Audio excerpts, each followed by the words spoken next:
Hello friends, welcome back to the many video guys and my YouTube channel guys. Today friends we are going to talk about guys Poco phone setting guys, and today friends I am going to show you guys how to power off Poco phone. Friends, you want to power off your phone, how to power off Poco phone today friends I am going to show you in this video guys.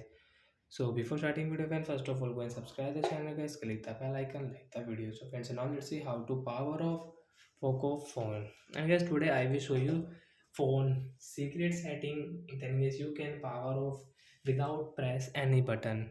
So friends, you will have to on your phone setting. After on phone setting friends, you can see this type of interface. Friends, click on your phone additional setting guys. Additional setting guys, we will tap here.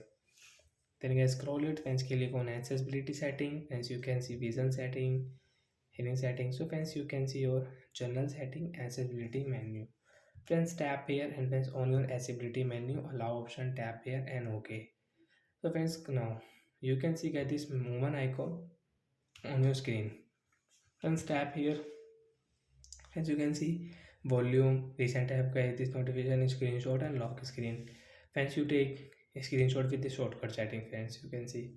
So once again we'll click here. Friends, you can see power off. Friends, you want to power off your Poco phone. Friends, you can power off guys without press any button guys. Your phone will power off. So after 1 minute, 2 minute, 5 minute guys, it's your choice when you want to power on. So guys, you want to power on, so you will have to press on guys your power on button. So guys, you can power on. So it will take time. So guys, now I will pause video guys. So after 30 seconds, 25 guys, your phone will power on, and friends now you can swipe, and friends you can use your phone. So like that guys, we can power off our Poco phone without press any button. So I hope friends you understood how to power off Poco phone. So bye bye guys, we will meet on next video.